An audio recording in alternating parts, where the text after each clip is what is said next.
The weight of sorrow in the picturesque town of Eldenbrook, nestled between rolling hills and tranquil rivers, the air was thick with the scent of blooming flowers and the sound of chirping birds. The town was known for its beauty and harmony, but beneath its idyllic exterior lay a tapestry of human emotions, joy, love, and, inevitably, sorrow. Among the town's inhabitants was a man named Thomas, a widower whose life had been irrevocably altered by the weight of sorrow. Thomas had once been the town's beloved musician, his melodies weaving through the hearts of Eldenbrook's residents. His wife, Emily, had been the inspiration for his music, her laughter and love infusing his compositions with a joy that was palpable. Together, they had created a symphony of life that resonated with all who heard it.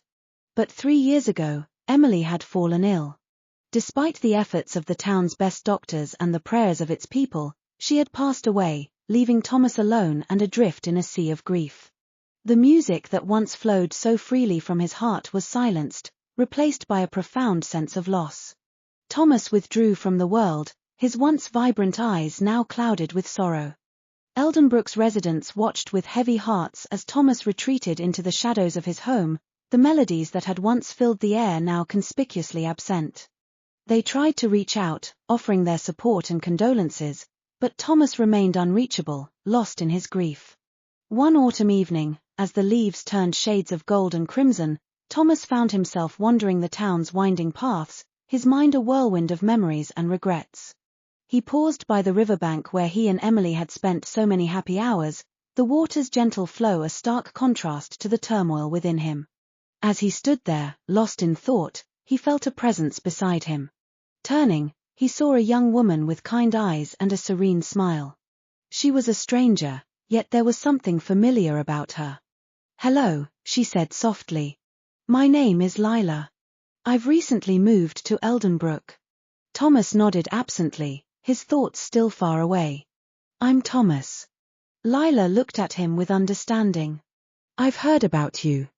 The townspeople speak of your music with great fondness. They miss it dearly." Thomas sighed, his shoulders heavy with the weight of his sorrow. "I don't play anymore. There's no music left in me." Lila's eyes were filled with empathy. "I know it feels that way now. Grief has a way of silencing the soul. But I believe that music never truly leaves us. It's a part of who we are." Thomas looked at her, a flicker of hope mingling with his sorrow. "How can you be so sure?" Lila smiled gently. "Because I've been where you are. I lost my family in a fire many years ago. The grief was overwhelming, and I thought I would never feel joy again. But over time, I realized that my loved ones wouldn't want me to live in perpetual sorrow. They would want me to find a way to honor their memory and continue living." Thomas listened, her words resonating with him. "How did you do it? How did you find your way back?" Lila took a deep breath. "I started by doing small things that reminded me of them.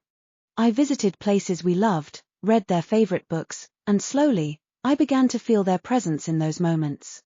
It wasn't easy, and it took time, but I learned to carry my grief with me in a way that allowed me to keep living." Thomas felt a tear slide down his cheek. "I miss her so much. The music was our life, and without her, it feels empty." Lila placed a comforting hand on his arm. "The music is still there, Thomas. It's a part of you, just as Emily is. Perhaps you could try playing again, not just for yourself, but for her memory. Let your sorrow guide your fingers and see what emerges." That night, Thomas returned home with Lila's words echoing in his mind. He hesitated by the door of the room where his piano stood, untouched for 3 years. Taking a deep breath, he entered, his heart pounding. He sat at the piano, his fingers hovering over the keys. He closed his eyes and let his sorrow flow through him. Slowly, hesitantly, he began to play. The notes were soft and tentative at first, but as he continued, they grew stronger, infused with the pain and love he had carried for so long. The music that emerged was different from anything he had ever played before, haunting, beautiful, and filled with the essence of his sorrow. The townspeople, hearing the familiar yet transformed melodies, gathered outside Thomas's home, their hearts aching with both grief and hope. They listened in silence, tears streaming down their faces, as Thomas's music wove through the night, touching the depths of their souls. When the final notes faded, Thomas opened his eyes to see the townspeople standing outside, their faces illuminated by the moonlight. Lila stood at the forefront, her eyes filled with pride and understanding. Stepping outside, Thomas faced his friends and neighbors, the weight of his sorrow still present but now intertwined with a sense of connection and purpose.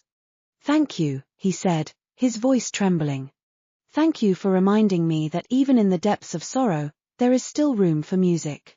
The townspeople embraced him, their collective grief mingling with a newfound hope. In that moment, Thomas realized that his sorrow, though profound, was a part of the tapestry of life, a thread that connected him to those he loved and those who remained.